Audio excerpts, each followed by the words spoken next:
Welcome to The Explainer. Today, we're cutting straight through the buzzwords to completely break down the exact anatomy of modern AI agents. I am so pumped for this one, because by the end of it, you're going to understand the actual brain powering these automated workflows, and more importantly, exactly how to put it to work for yourself. Think about it for a second. What if an AI could literally do your job while you just sit back and sip your coffee? It kind of sounds like science fiction, right? Or maybe just a really good marketing pitch? But let's be real, we all have those soul-crushing, manual, repetitive tasks that just drain our energy. Data entry, fetching reports, answering the exact same questions on Slack day in and day out. Well, the ultimate dream of true, hands-off automation, it's literally no longer a fantasy. The tech is actually here, it's totally accessible, and as you'll see, it works by mimicking the very way we humans process information and interact with the world. Okay, let's dive into this. Our agenda today covers, first, the automation revolution. 2. The brain behind AI. 3. Giving agent memory. 4. Equipping with tools. And 5. Putting the brain to work. Section 1. The automation revolution. The skeleton and nerves of our system. So the whole foundation of this revolution really relies on platforms like n8n, which is this amazing open-source visual workflow automation tool. Honestly, you can imagine it as a universal connector. It routes JSON payload data step by step from one application to another. You literally just define a trigger event, say an email arrives or the clock strikes 9 a.m., and the platform routes that data sequentially through action nodes. This is basically the nervous system. It creates this beautifully smooth, automated flow of data between your everyday apps, and the best part, you don't have to write thousands of lines of custom code to do it. Section 2. The brain behind the agent. Adding intelligence. And here we go. This is where the absolute magic happens, the large language model. Now, what's really interesting about this slide is that when you drop an LLM, like OpenAI's GPT models, Anthropic's Claude, or Meta's Llama, inside a node in your workflow, it acts as the core brain.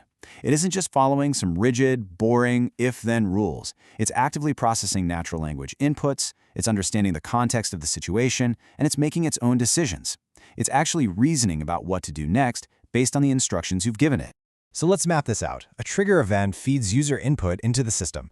The AI brain then receives this payload, analyzes your prompt, and based on its own reasoning, it decides which tool to call to execute the final action. It's just a super clean, logical pathway.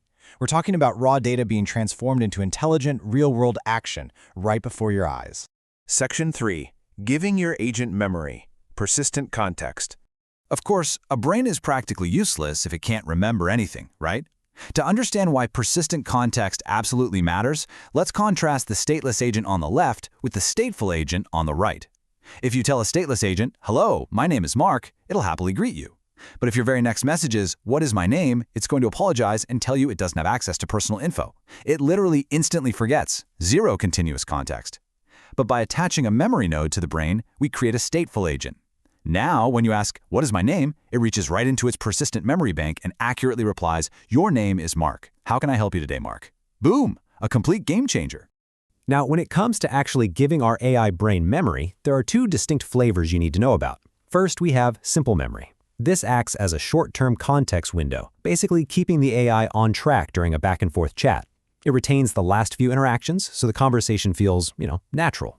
Then you have vector databases. These drive what's known as RAG, or Retrieval Augmented Generation. Think of this as the long-term, searchable memory. You can store massive amounts of documents as embeddings here. So when an agent needs outside knowledge, like your company's huge HR policy or a dense technical manual, it queries this database to retrieve highly accurate, relevant information at scale. Section 4. Equipping agents with tools. The limbs of AI anatomy. Okay, so we've got the brain and the nervous system, but now we need the limbs. The capabilities a connected brain can access through APIs are frankly staggering.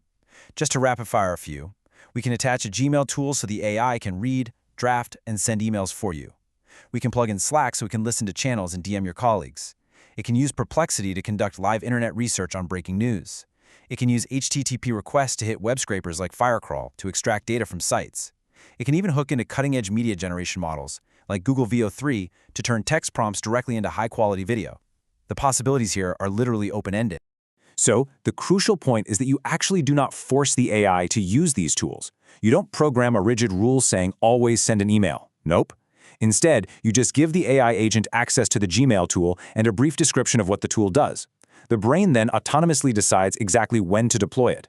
If you say hello to Mark, it just talks to you. But if you say, send an email to Mark about our meeting, the AI understands your intent, formats the data, and fires off the Gmail tool. It's intelligent routing, entirely driven by the LLM itself. Pretty wild, right? Section 5. Putting the brain to work. Real-world systems. Let's bring this all together and take a look at a fully constructed practical workflow, the AI News Researcher. So every single day at 9 a.m., a scheduled node triggers the workflow. It pings Perplexity to research the latest breakthroughs in AI over the last 24 hours. That raw data is handed straight over to a formatting agent powered by OpenAI.